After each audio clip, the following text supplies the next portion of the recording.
Hey, bright and cheery morning to you guys. Fancy and I are out here doing our morning walks, Fancy, say hi. Doing our morning walk, doing our morning thinking. And wind's blowing a little bit. I don't know how it's going to affect the audio. Hopefully it doesn't do it too bad. We had a good day yesterday. We took some time and took a day off from the homestead. A friend of ours had recently retired from a very long and successful career in teaching, and they were having a retirement party for her in the town where we used to live. So we took off and went over there and attended that party. Now, I'm gonna be honest with you, I was not looking forward to it. I do not like going back. One thing, okay, backtrack for a second. One thing I realized while we were there is that while I understand the dynamics of larger relationships, you know, crowds of people and being in a leadership position, military-wise, I still struggle from time to time dealing with and understanding interpersonal relationships. It's just, and a lot of people are like this, people just don't make a lot of sense to me a lot of the time. So anyway, one of the reasons why I do not like going back there is, like anytime we go any place, I spend the day thinking, oh, I could be at home doing this, I need to get this, I could have got this done. And my mind is always wandering back to the property. And the other reason why I don't like going back there is because it reminds me of a lost opportunity, and it kind of hurts. Now, don't get me wrong, I enjoyed the day yesterday, thoroughly ended up enjoying it, but still there's a little part of me that thinks about that. Come on, Fancy. But so we go to the retirement party, and it was kind of cool. It was like a family reunion from the church we used to go to. In fact, got to see the old pastor. He's retired now, but I hadn't seen him in 10 years. It was cool getting to talk to him about spiritual stuff like we used to back in the day. So there were 5 generations of people there, and it was neat seeing grandkids and great grandkids, because the last time we were together as a church family was 8-9 years ago. Church had some issues, and it ended up splitting and splintering, and we were talking about the church itself, the church body when we were there, and one of the guys made a point that that church was very special at that point in time, and there were very few around it, and it came under attack, and unfortunately people are people, and it ended up splitting. We ended up leaving the church. We tried finding some other churches, but just none ever worked out, and here we are. But anyway, we're talking to these people, reminiscing and catching up, and one of the big questions we get, and it seems like every time we go out there, this is somebody asks us why we moved. And trying to explain to people about needing a support structure, they kind of, nobody says it out loud, but you can see them thinking, well, we were here. And I'm not saying anybody yesterday thought that. It's just one of those things that happened. And but try explaining to people that you really do care about, and they really are. You consider them friends. Try explaining to them that they couldn't give you the support that you needed, and that you had to go look someplace else for it. And as I was sitting there yesterday talking about this, and I never thought about it really in depth, is because it was just kind of too painful. But I was thinking about it yesterday as I'm talking to these people, and it kind of made me sad a little bit inside, because we had all the pieces to create a community like what we're part of now there. And there were people there that in retrospect wanted something akin to what we have here, you know, and they had it in microcosm. You know, they had one or two close friends, family members that they could turn to and get the support like what we get here, but they didn't have a larger type of community. You know, it was a small rural town, so you had the dynamics of that, but they just didn't. It's hard to explain. You have to have been part of something like what we've got going here. It's like a really close-knit church community on steroids. In fact, that's how I explained it to one of the ladies, what we have here versus what we had there. You know, but it made me kind of sad because, you know, and not saying anything bad against anybody, because this is all on me, all right?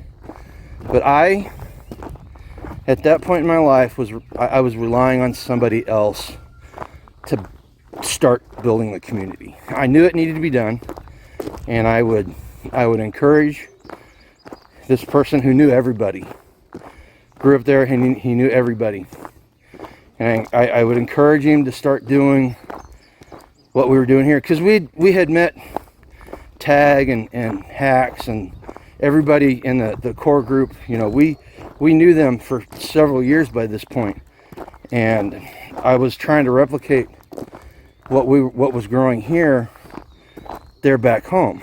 And yes, Missouri is always going to be my home. This is Kansas. Kansas is where we live, and the homestead is the homestead.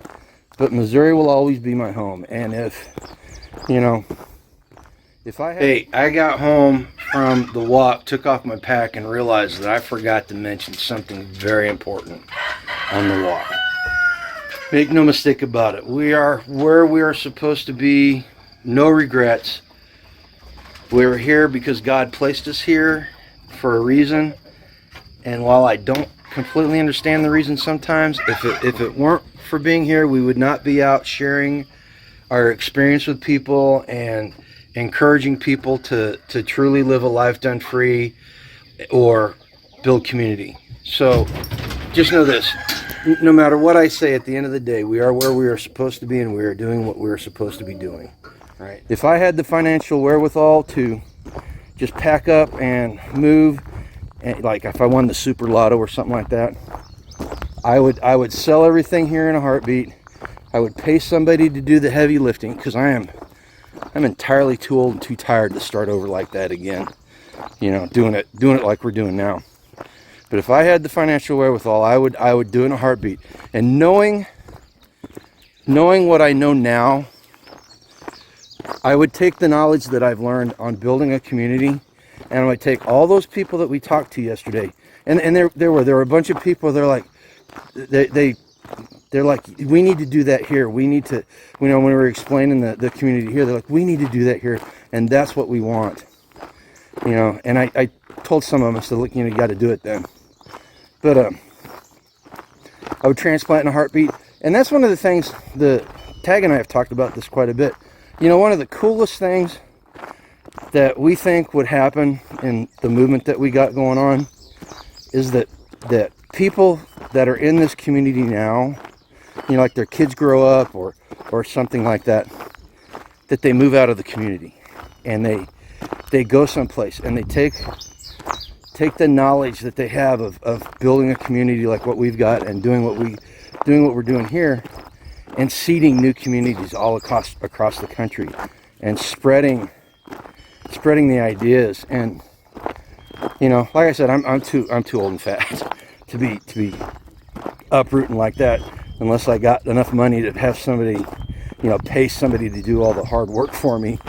But yeah, you know, and it was great seeing people, and it kind of, Angela got kind of tickled, because there were a lot of people in our old social circle that were like, yeah, we watched your videos. So if you're one of those people that we saw yesterday, just know that it was fantastic seeing y'all. Seriously, it was a great day talking to you guys, and we do miss you. you know, and but that's the thing that we talk about this all the time, and you know, it's kind of easy to talk about it, but whenever you go and you revisit your home, just kind of all drives the point in nice and deep, and it really makes you reflect on stuff. And you know, yes, it was a lost opportunity living there and not doing what needed to be done to build a community, you know, a real community, you know, is something that you've got to take charge of yourself. Now, if you're looking to move, we've moved something like 12 families in the last 2 years, and we're looking at moving more in. So if you're looking to relocate, that's great. We welcome like-minded people, and you know, anybody that's a true asset to the community is you know, greatly appreciated. But if you're living someplace and you want to build community and you're not quite sure, you need to really stop and look around you and take a good hard look at the people in your social circle and figure out if it's better, you're better served by building community where you are. And it's hard. You know, it's hard. You can ask any one of the people from the original core circle, you know, that started with the Midwest campouts 15 years ago. Excuse me. You can ask them, you can ask any of the new members. It's hard. Building a community is hard, and it takes a lot of work. You know, but the payoff is worth it. You know, but if you could do it at home versus uprooting your life like we did, it's so much better. So much better. You know, the people here, some of these people have become our family, and if we did win the lotto and we did relocate, we would miss them dearly, and we would spend time and make sure that we came back and visited very often. But you know, I don't know. I'm starting to ramble now. I'm sorry. No, I just wanted to share that with you. You know, we had a good day. We saw a lot of people. We saw there was a couple that we went and visited special there. These people I've been after the husband to start prepping for decades. Literally decades. I've been after him. I've given him so much crap about not being sufficiently prepared. These are the only people outside of blood relatives and like circle members that I would allow on our property in the event of, you know, the apocalypse. You know, unprepared or not, I would. They're probably the only people in the world that I would allow on the property and take them in if need be. You know, now I would give them so much crap. So if you guys are listening to this, you still need to prepare, and you still need to get your stuff in order. Take care of what we talked about yesterday. Start there. But you know, it was a good day. Thought I'd share that with you. I thought I would encourage everybody out there that's looking to build community. Best place to look, best place to start looking is at home. If your situation there is completely untenable, by all means move. But if you can find people locally, find people that are your people, you know, you have to live in rural America to really understand the idea of rural community and when they talk about your people, because it's a different dynamic than when you live in a big city or in the suburbs. But anyway, so you guys go out there, If you're not a subscriber, go ahead and subscribe to the channel. We'd love for you to join. You know, at the very least, if you can't build a physical community, come join our virtual community. There's a lot of good people that come on our lives and chat and make comments here. You know, I'm going to say foodforestnursery.com. If you're looking for plants and stuff, check out the link below. They got a code for I think it's Grumpy 10. I'm going to have to look at it off the top of my head. I can't remember it, but they've got great deals on rootstock and plants. 1 year guarantee as long as you follow their instructions. Most importantly, say it all the time, and I mean it with my heart. Go out there and live a life done free today, because time's limited. All right, take care. Thanks, Milo.